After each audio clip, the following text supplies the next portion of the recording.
Yeah, so I would say the force of Mahakali would move each of us to shed our fears and apprehensions and the trappings that we face on a day-to-day basis living a non-yogic lifestyle, So all of us have a certain thing that we need to overcome, and this is the force that would push beyond our comfort zone, and maybe in a rude way, and maybe in a violent way, but that jolt is necessary. A kick in the backside is always useful when you've been sluggish and lazy all your life. So this is my take on this. What do you think, Neel? Somewhere mother's force is working, right, and that I cannot see it. I think faith can definitely spin the galaxy of Auroville.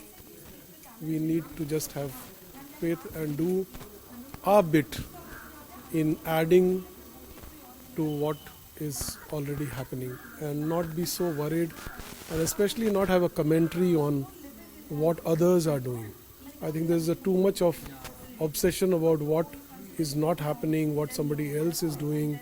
I don't think she wanted all that in this way, and that if she wanted it that way, and it's transpiring in the way she would like it, again I have nothing to say about it, right? But if we feel that there could be a different way, then that is also her force, and let us then side with that force, right?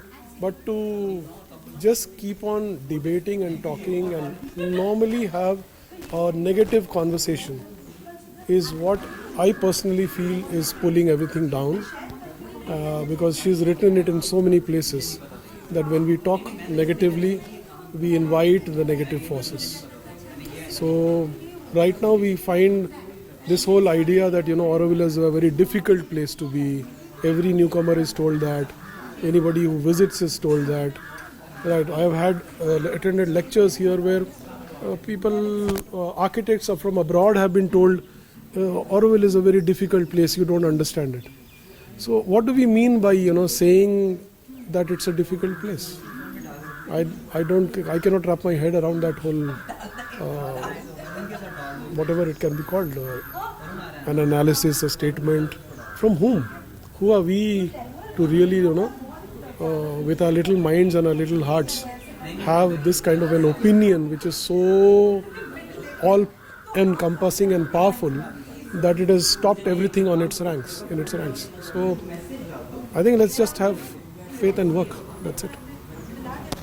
Yeah, I just want to add to this feeling that it actually is a difficult place to be, especially if you have a certain aspiration that I'm coming and going to a yogic city or a place where lifestyle is going to be different, community consciousness is going to be different, there's going to be more of welcoming, less of commerce, all of that. But when I come to Auroville, any guest, any visitor, any volunteer, the first thing you see is a huge row of shops selling overpriced items of lower quality, than you get in the main market.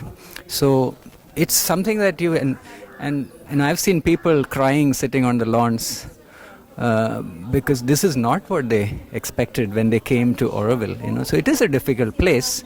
But having said that, I feel it is our duty as Aurovillians and responsibility that since we've signed up, we try to hack away and try to peel off the difficulties that exist due to tourism and due to our intensive dependence on income from tourists. So how can we move from tourism-based economy to a consciousness-driven economy, where everything that we do is based on a new consciousness, a new form of living. So this is probably, one can never be too sure, but this is my feeling.